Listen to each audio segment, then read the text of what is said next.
अथैकादशोऽध्यायः। श्रीशुक उवाच। श्रुत्वे हितं साधु सभाजितं महत्तमाग्रण्य उरुक्रमात्मनः युधिष्ठिरो दैत्यपतेर्मुदा युतः पप्रच्छ भूयस्तनयं स्वयंभुवः। युधिष्ठिर उवाच। भगवन् श्रोतुमिच्छामि नृणां धर्मं सनातनं वर्णाश्रमाचारयुतं यत्पुमान् विन्दते परम्। भवान् प्रजापतेः साक्षादात्मजः परमेष्ठिनः सुतानां सम्मतो ब्रह्मंस्तपो योगसमाधिभिः नारायणपरा विप्रा धर्मं गुह्यं परं विदुः। करुणाः साधवः शान्तास्त्वद्विधा न तथा परे। नारद उवाच। नत्वा भगवते जाय लोकानां धर्महेतवे वक्ष्ये सनातनं धर्मं नारायणमुखाच्छ्रुतं योऽवतीर्यात्मनोंशेन दाक्षायण्यां तु धर्मतः लोकानां स्वस्तयेध्यास्ते तपोबदरिकाश्रमे। धर्ममूलं हि भगवान् सर्ववेदमयो हरिः स्मृतं च तद्विदां राजन् येन चात्मा प्रसीदति।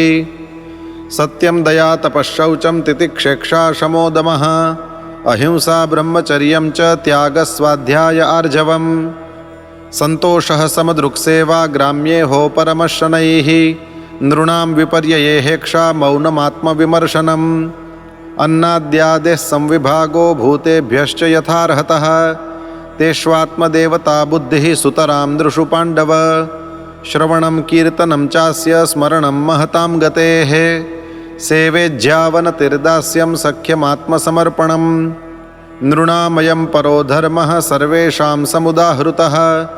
त्रिंशल्लक्षणवान् राजन् सर्वात्मा येन तुष्यति संस्कारा यदविच्छिन्नाः सद्विजोजो जगादयम्। इज्याध्ययनदानानि विहितानि द्विजन्मनां जन्मकर्मावदातानां क्रियाश्चाश्रमचोदिताः विप्रस्याध्ययनादीनि षडन्यस्या प्रतिग्रहः राज्ञो वृत्तिः प्रजागोप्तु रविप्राद्वा करादिभिः वैश्यस्तु वार्तावृत्तिश्च नित्यं ब्रह्मकुलानुगः शूद्रस्य द्विजशुश्रूषा वृत्तिश्च स्वामिनो भवेत् वार्ता विचित्राशालीन यायावरशिलोञ्छनं विप्रवृत्तिश्चतुर्धेयं श्रेयसी चोत्तरोत्तरा जघन्योनोत्तमां वृत्तिमनापदि भजेन्नरः ऋते राजन्यमापत्सु सर्वेषामपि सर्वशः ऋतामृताभ्यां जीवेत मृतेन प्रमृतेन वा सत्यानृताभ्यां जीवेत न श्ववृत्त्या कथञ्चन ऋतमुञ्छशिलं प्रोक्तममृतं यदयाचितं मृतं तु नित्ययाच्या स्यात् प्रमृतं कर्षणं स्मृतं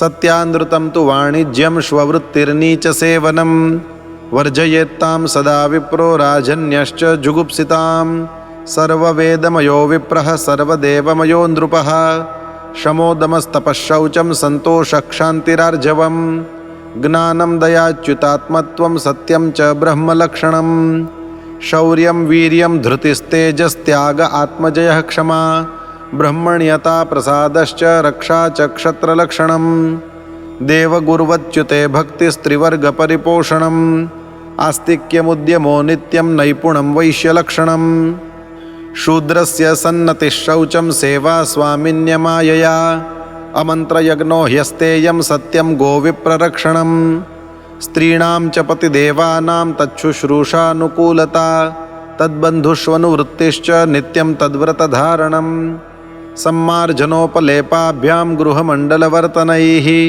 स्वयं च मण्डिता नित्यं परिमृष्टपरिच्छदा कामैरुच्चावचैः साध्वी प्रश्रयेण दमेन च वाक्यैः सत्यैः प्रियैः प्रेम्णा काले काले भजेत्पतिं सन्तुष्टा लोलुपा दक्षा धर्मज्ञा प्रियसत्यवाक् अप्रमत्ता शुचिस्निग्धा पतिं त्वपतितं भजेत् या पतिं हरिभावेन भजेत् श्रीरिव तत्परा हर्यात्मना हरिर्लोके पत्या श्रीरिव मोदते वृत्तिः संकरजातीनां तत्तत्कुलकृता भवेत् अचौराणामपापानाम् अन्त्यजान्ते वसायिनां प्रायस्वभावविहितो नृणां धर्मो युगे युगे वेददृग्भिः स्मृतो राजन् प्रेत्य चेह च शर्मकृत् वृत्त्या स्वभावकृतया वर्तमानः स्वकर्मकृत् हित्वा स्वभावजं कर्म शनिर्निर्गुणतां यात् उप्यमानं मोक्षेत्रं स्वयं निर्वीर्यतां यात् न कल्पते पुनः सूत्यै उक्तं बीजं च नश्यति।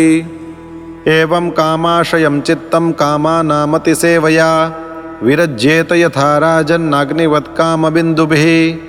यस्य यल्लक्षणं प्रोक्तं पुंसो वर्णाभिव्यञ्जकं यदन्यत्रापि दृश्येत तत्ते नैव विनिर्दिशेत्।